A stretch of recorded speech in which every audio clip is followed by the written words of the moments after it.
coronavirus disease, COVID-19, is an infectious disease caused by a new type of virus. The disease causes respiratory illness like the flu, with symptoms such as coughing, fever, and in some cases, difficulty breathing. At the time of filming, there was over 1 million reported cases, with over 62,000 deaths, affecting 209 countries around the world.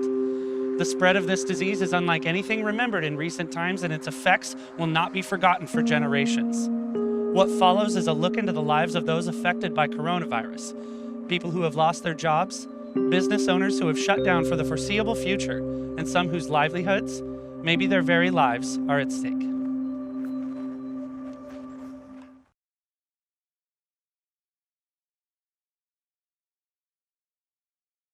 B&R started in Corvallis, Oregon. It's just a family-owned auto parts, alternative auto parts company. We've grown now into 4 states, so Washington, Oregon, California, and Nevada. We recently onboarded a couple new stores down in Southern Oregon.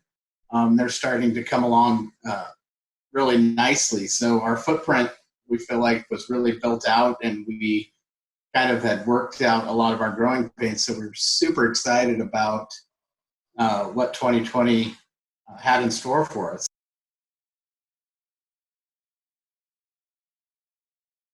So my home office is in Eugene, Oregon. Our corporate office is in Albany.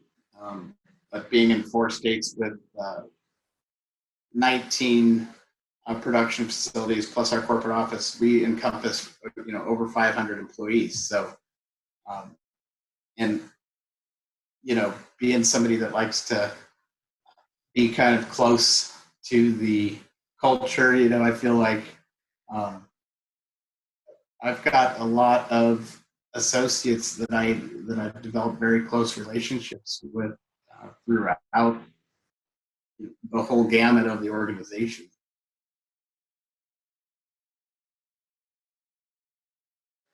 I started hearing about it, I think it was mid-January, maybe late January, but one part of our business that's never used to be much to speak of, but it's become more of a main component for us, is the commodity side. So,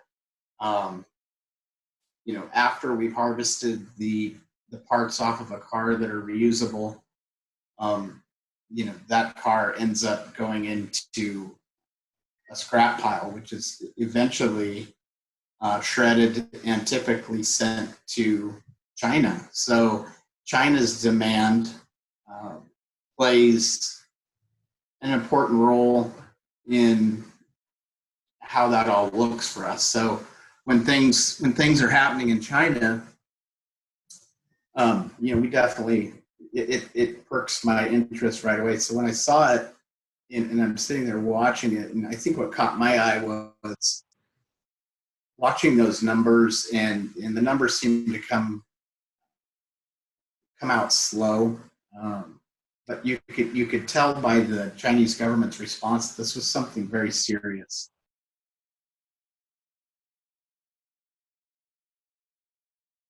It was kind of an interesting story. So for years and years and years, I've been promising my family a vacation, and they've always wanted to go to Hawaii, and I've never been there. So the latter part of February, we'd had this trip planned for well over a year. And as it was, that was absolutely kind of at the onset of it kind of landing in the United States, and things were starting to get a little spooky out there, but we still went ahead and took the trip, and I'm glad we did. And once we got to Hawaii, it was sort of like it disappeared. It was still in the back of your mind. Things were starting to change back home. So we took a trip. We thought, well, we better get some disinfectant wipes and some hand sanitizer. So we went down to the local Target there in Hawaii, and it was feeding frenzy.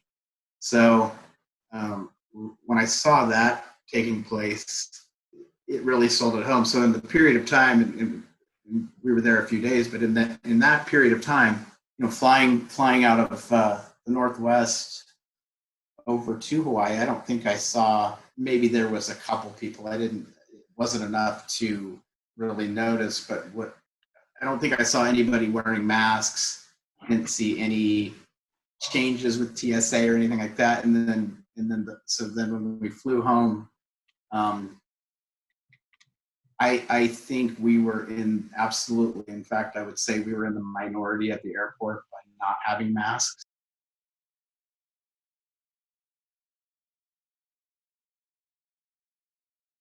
I don't even know if I have the words to describe it, but being placed in a position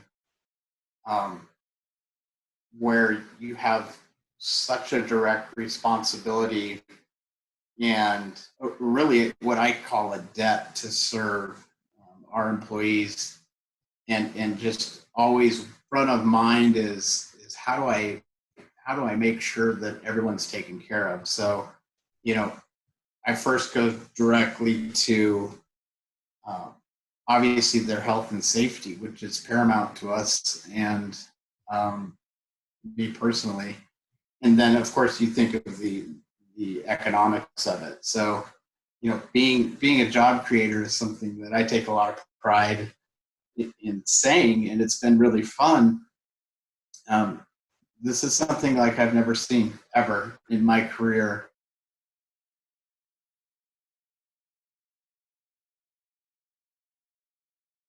Kind of my hallmark statement of being a job creator and being so excited about that and just what that looks like and watching people's lives evolve from, this being their first job to getting to the place where they're making really good money, watching people buy their first car, watching folks helping employees get connected to buy their first house, all the cool things that life is supposed to be about, right? So those are always the best moments of the job. So what has been especially hard, how it has impacted our business is, the stay-at-home orders means there's a lot less people in cars. The automotive industry doesn't make a lot of headlines in this during this crisis, and we have had. It's been a sector that's just been hit very hard. So it's people not getting their oil changed. It's people not fixing their cars. It's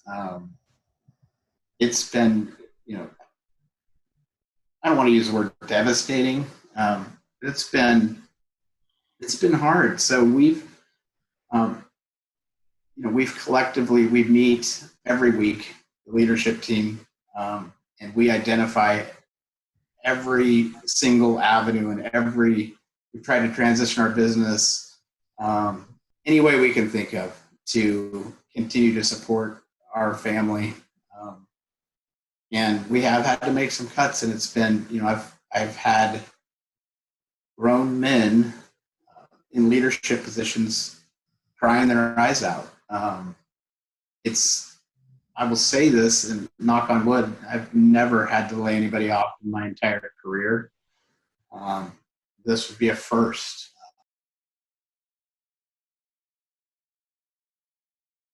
Yeah, I think that, people are eager to get back out there. And I think that people are ready to go out and do all the things we love to do, enjoy the outdoors, go to sporting events. So I see, I'd love to see a V where we've experienced this strong dip, but we'll see a strong climb out of it. And I read a thing the other day that makes a lot of sense. They call it kind of the square root recovery, where you have this V and then you're going to kind of jump out of it and then it's going to kind of tail out. And that's probably what I think I see happening. One of the things that worries me, Americans are handshakers and huggers. And, I catch myself, watching TV after work or something, and you see somebody shake hands or hug, and you almost jerk back and go, oh my gosh, like there was this moment in time. I don't know if we ever get back to that. I mean, I think, this kind of generation, or the folks that are going through this, I think it might be a while on the social front. On the economic side, um, talk about a real life, in your face economics class, right? So you see all of just how the dominoes fall. So, there's a lot of social infrastructure that's supposedly coming down the pipe. So we'll see how that plays out. In 3 months from now, we're going to be back to maybe 3/4 throttle. I do worry about this thing springing back up, as it's been talked about, and people being a little fearful of that, as they should be. But it just kind of depends on what happens this winter.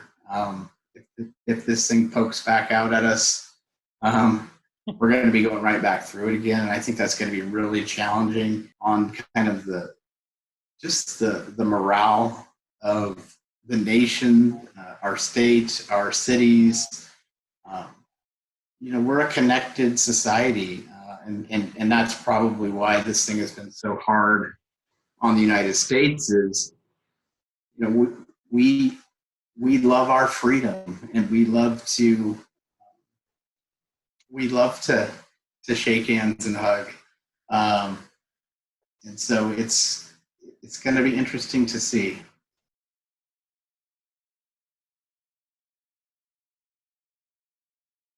Hopefully we have the spirit as a country, as a community, to stick together and calmer heads prevail. That we won't let this thing hold us back. We won't let it beat us. We're stronger than this thing. And I do believe we will beat it. I believe that we're going to come out stronger. And we're really going to appreciate those connections that we had. And maybe this is going to be a great reset the minute that this thing kind of goes into the background as a story that's being written about. Those of us who lived through it on the front lines of it, I can't tell you how much I miss dozens and dozens of employees that maybe I don't get to interact with now. A few of them are working from home, and just that bond and that those 5 minutes in the office where you could really have a meaningful, soulful conversation with somebody, and now at best you're 6 feet away. Man, I miss that stuff. I'm so looking forward to getting back to that. And